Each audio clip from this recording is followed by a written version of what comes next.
बिल्कुल तैयार हो जाइए एक और जबरदस्त एपिसोड के लिए, क्योंकि इस बार कहानी लेने जा रही है एक बड़ा मोड़। क्या ये एपिसोड रिया, असमा और सिकंदर की जिंदगी बदल देगा? क्या रिया को आखिरकार असमा का असली चेहरा दिखेगा? और उधर कबीर, क्या उसने वाकई रिया से तलाक लेने का फैसला कर लिया है? सबसे बड़ा सवाल, अब कबीर खान वाजिद के साथ क्या करने वाला है? अगर आप जानना चाहते हैं इन सभी सवालों के जवाब, तो वीडियो को आखिर तक जरूर देखिए, क्योंकि इस बार खुलने वाले हैं कुछ ऐसे राज जिनसे आप चौंक जाएंगे। कहानी शुरू होती है उस रात से जब रिया ने शादी के बाद ही कबीर को छोड़ने का फैसला कर लिया था। कबीर, जिसे रिया ने धोखा दिया, अब वही रिया उससे तलाक लेना चाहती है। लेकिन रिया के दिल में अफसोस भी है। वो खुद से पूछ रही है, क्या मैंने कबीर के साथ गलत किया? क्या ये सब मेरी वजह से हुआ? रिया अंदर से टूट चुकी है और खुद को दोषी मान रही है। लेकिन कहानी यही नहीं रुकती। अगले एपिसोड में बड़ा खुलासा होने वाला है। रिया को पता चलने वाला है असमा और वाजिद के खतरनाक प्लान के बारे में। काशव उसे समझाती है कि असमा ही थी जो कबीर और रिया के बीच गलत फहमियां पैदा कर रही थी। अब रिया के मन में शक गहराने लगता है, क्या मैं सिर्फ एक मोहरा थी? क्या मुझे कबीर के खिलाफ भड़काया गया? इसके बाद रिया असमा पर नजर रखने लगती है। उसे हर बात पर शक होने लगता है और उसका दिल उसे बार बार चेतावनी देता है कि कुछ तो गलत है। तभी एक दिन रिया सुन लेती है असमा और वाजिद की फोन पर बातचीत। असमा वाजिद को बधाई दे रही होती है कि उनका प्लान काम कर गया। कबीर को भी चोट पहुंची और रिया को भी कबीर से दूर कर दिया गया।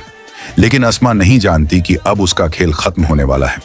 ना तो कबीर अब चुप रहेगा और ना ही वाजिद अब उसका साथ देगा, क्योंकि असल में वाजिद का मकसद दोनों परिवारों को तबाह करना है। वाजिद अब एक और चाल चलता है, लेकिन इस बार मामला उल्टा पड़ने वाला है। किडनैपिंग में जिस वैन का इस्तेमाल हुआ था वो मुबीन खान के नाम पर थी। रिया उस वैन का बार बार जिक्र करती है। कबीर इस सुराग को पकड़ता है और जांच शुरू करता है। कबीर सबसे पहले जाता है मंत्री अकरम के पास और मुबीन खान से पूछता है, ये वैन किसके पास थी? जवाब मिलता है वाजिद के पास। अब वाजिद को बुलाया जाता है और सवाल होते हैं।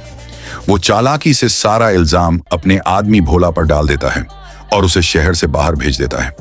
एक बार फिर वाजिद बच निकलता है, लेकिन सिर्फ थोड़े वक्त के लिए। इस बीच कबीर परिवार के दबाव में आकर रिया को तलाक दे देता है। रिया टूट जाती है, लेकिन असली झटका तब लगता है जब असमा और सिकंदर रिया की शादी किसी और से करवाने की प्लानिंग करते हैं। यही वाजिद करता है अपनी सबसे खतरनाक चाल। वो सिकंदर की हत्या का प्लान बनाता है ताकि सबको लगे कि यह कबीर ने बदले में किया है। कबीर को फंसाने की पूरी कोशिश होती है, लेकिन वाजिद भूल गया है कि अब कबीर दिल से ही नहीं, दिमाग से भी खेल रहा है।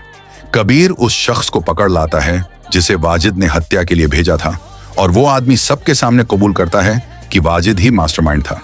सिर्फ इतना ही नहीं, वाजिद ही था जिसने रिया का अपहरण करवाया और अस्पताल में कबीर पर जानलेवा हमला भी करवाया। अब सबके सामने सच्चाई आ जाती है। वाजिद का खेल खत्म हो जाता है। असमा, जो खुद को सबसे चालाक समझती थी, पूरी तरह बेनकाब हो जाती है। अब उसके पास कोई रास्ता नहीं बचता।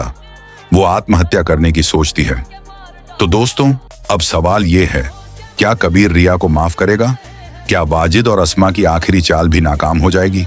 और क्या कबीर वक्त रहते सब कुछ सामने ला पाएगा? आप क्या सोचते हैं? अपनी राय नीचे कमेंट्स में जरूर बताइए। अगर आपको ये वीडियो पसंद आई हो तो लाइक, शेयर और चैनल को सब्सक्राइब करना मत भूलिएगा। फिर मिलेंगे एक और धमाकेदार एपिसोड के साथ। तब तक के लिए अल्लाह हाफिज। अफ्रीका की सुनहरी खदानों से लेकर दुबई के शेखों तक अब रॉकी का नाम सुनते ही गोल्ड माफिया की नींद उड़ जाती है। लोग सोचते हैं रॉकी मर गया, लेकिन जहां समंदर की गहराई में सोना भरा जहाज डूबा था, वहीं से एक बादशाह फिर से लौटा है।